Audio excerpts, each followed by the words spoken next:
우리가 살아가면서 늘 즐거운 일만 있는 게 아니죠. 슬픈 일도 있습니다.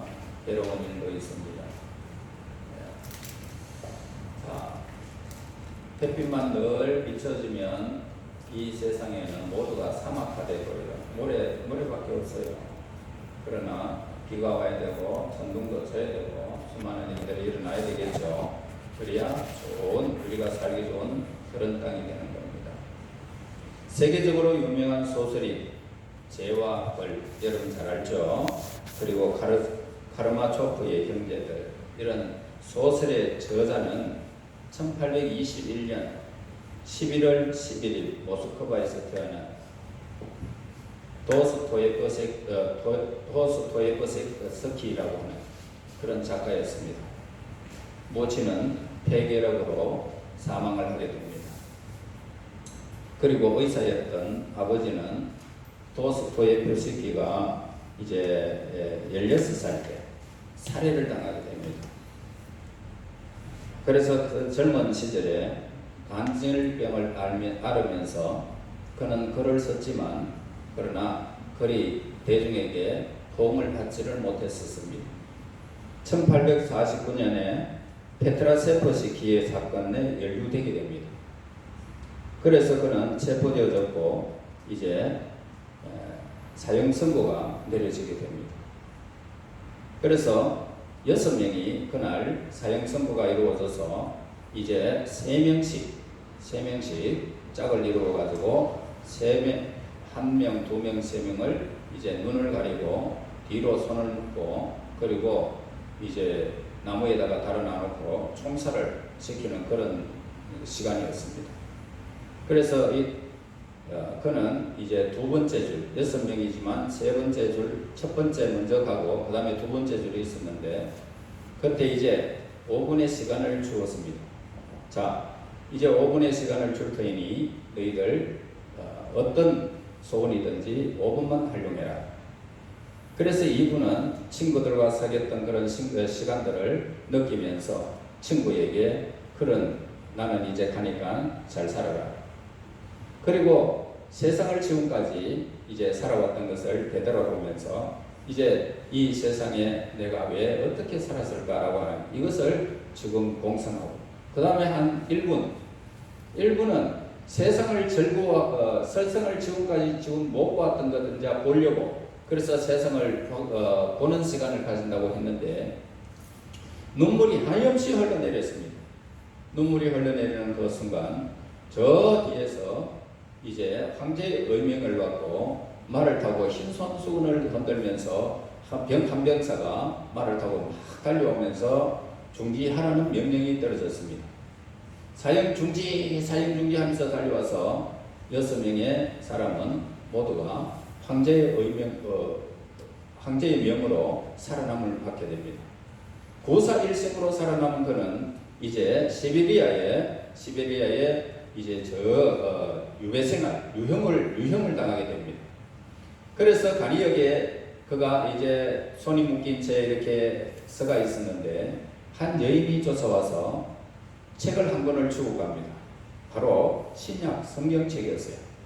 그래서 그 성경을 고이 품 안에 넣고 이제 그가 4년 동안의 유배 생활 속에서 그는 그 책을 읽게 됩니다.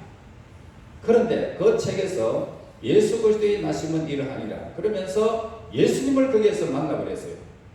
그래서 그는 예수님을 만나서 4년 동안 예수님과 함께 즐겁고 행복한 생활을 했던 것입니다. 그리고 4년의 형을 다 마치고 난 다음에 일상생활로 돌아와서 책을 썼는데 바로 그 책이 뭐냐면 바로 죄와 벌이 있었고요. 그리고 죽음의 집의 기록 카라마초프의 형제들 아주 유명한 세계적인 위대한 작가가 되어버립니다. 그래서 죄와 벌이라는 이 소설을 모르는 사람 잘 없어요. 네. 그래서 아주 세계적인 그런 세계적으로 위대한 문학가가 거듭날 수 있었던 것은 4년간의 혹독한 그런 유배 생활, 그 생활 속에서 그는 있었기 때문에 예수님과 동행하면서 삶을 살았던 그의 삶이 고스란히 기록되어졌던 것입니다. 여러분, 우리가 이 땅에 살아가면서 정말 어려운 일을 당하지 아니하고 그렇게 살아가는 친구들은 이 세상에는 없어요. 사람은 그것을 이기지 못하는 친구들이 얼마나 우리 주변에 많아요. 이겨야 됩니다. 힘들고 우리는 승리해야 돼요.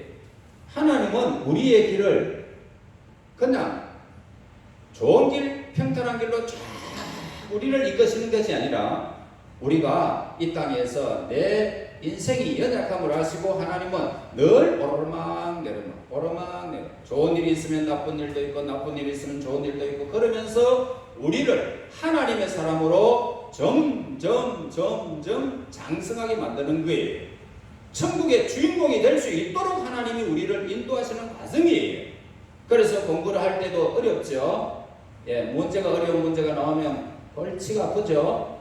그렇지만 오늘 우리가 그 과정을 겪지 아니하면 어떻게 될까요? 그 과정을 겪지 아니하면 우리는 이 땅에서 정말 다른 사람들이 행복해하고 성공하여 손을 번쩍 들 때에 그들은 눈물을 흘리는 자가 되는 거예요. 그래서 우리는 이 땅에서 수많은 일들을 당해도 하나님은 우리에게 좋은 것으로 채워주신다. 더 좋은 것을 예비하고 계신다. 이걸 우리 친구들이 알아야 됩니다.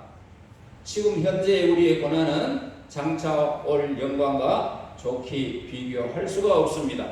그러므로 우리가 찬일설과 밤이설에 자랐던 저 야생화들 보죠.